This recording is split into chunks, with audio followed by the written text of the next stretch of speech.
الله أكبر كبر الحجاج. الله أكبر كبر الحجاج. بسم الله الرحمن الرحيم. الحمد لله رب العالمين، والصلاة والسلام على أشرف الأنبياء والمرسلين، نبينا وحبيبنا وقدوتنا محمد بن عبد الله، عليه وعلى آله أفضل الصلاة وأتم التسليم. اللهم علمنا ما ينفعنا وانفعنا بما علمتنا وزدنا علما وعملا يا رب العالمين. أما بعد، أحبتي في الله، حديثي هذا اليوم هو عن أيام عظيمة، أيام ذكرها الله عز وجل في كتابه الكريم، وهي أفضل أيام السنة، هي أيام العشر من ذي الحجة. سأتحدث عن محورين رئيسيين في هذا الموضوع. المحور الأول: ما هي أيام عشر ذي الحجة وما فضلها، وما هي الأدلة التي ذكرت فضلها في الكتاب والسنة. فأولا، عشر ذي الحجة هي الأيام الأولى من عشر ذي الحجة التي تبدأ من اليوم الأول من الشهر وحتى اليوم العاشر من الشهر، وهو يوم النحر. وأما فضلها فالله عز وجل عظمها إذ ذكرها في كتابه الكريم وأقسم بها، وأيضا أن الله عز وجل جعل الأعمال الصالحة وأعمال البر أحب إليه سبحانه وأقرب إليه من غيرها. ثانيا، أن فيها يوم عرفة الذي هو أفضل أيام الدنيا، الذي ذكر النبي صلى الله عليه وسلم أن الله عز وجل ينزل إلى السماء الدنيا في هذا اليوم فيباهي بأهل الأرض أهل السماء. ثالثا، أن فيها يوم النحر الذي هو اليوم العاشر من ذي الحجة، وهو يوم الحج الأكبر. وأما الأدلة التي ذكرت هذه الأيام فهو قول الله عز وجل في مطلع سورة الفجر: والفجر وليال عشر. فقد أقسم الله عز وجل بهذه الأيام، وذكر ابن عباس رضي الله عنه أنها أيام عشر ذي الحجة، وقوله سبحانه: ليذكروا اسم الله في أيام معلومات. ذكر جمهور المفسرين أنها أيام العشر. وأما من السنة المطهرة فيما روي عن ابن عباس رضي الله عنه أن النبي صلى الله عليه وسلم قال: ما من أيام العمل الصالح فيهن أحب إلى الله من هذه الأيام العشر.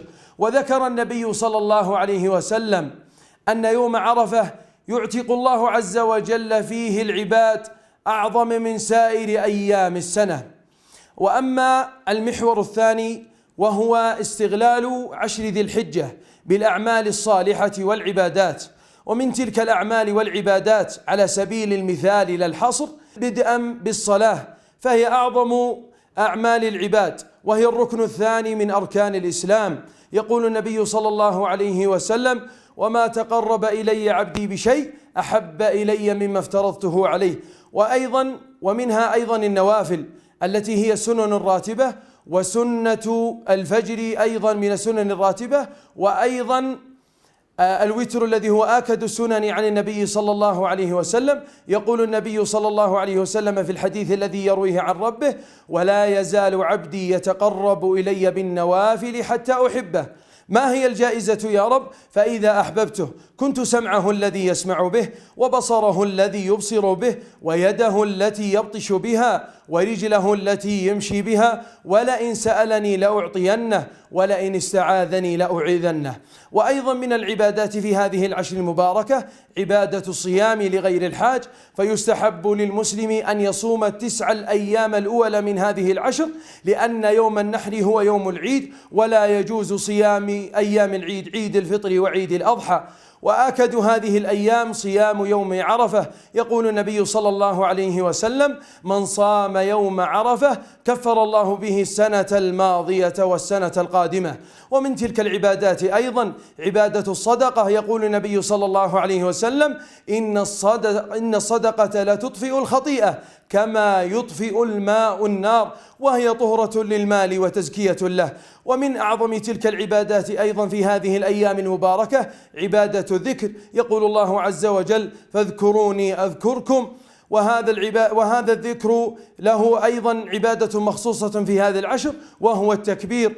وقد ورد عن النبي صلى الله عليه وسلم صيغتان في التكبير. الأولى قوله صلى الله عليه وسلم: الله أكبر الله أكبر لا إله إلا الله، الله أكبر الله أكبر ولله الحمد. والصيغة الثانية: الله أكبر الله أكبر الله أكبر لا إله إلا الله، الله أكبر الله أكبر ولله الحمد.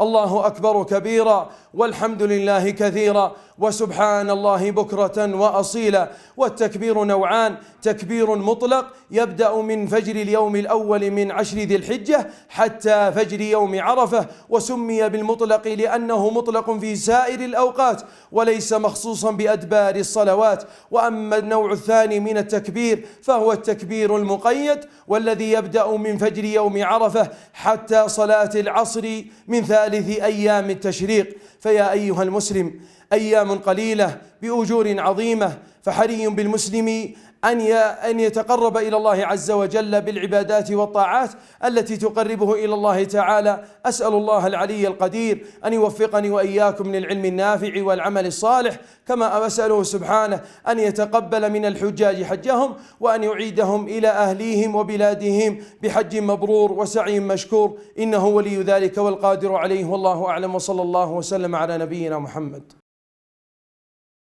جمعية الدعوة والإرشاد وتوعية الجاليات بأبها، بالدعوة نحيا.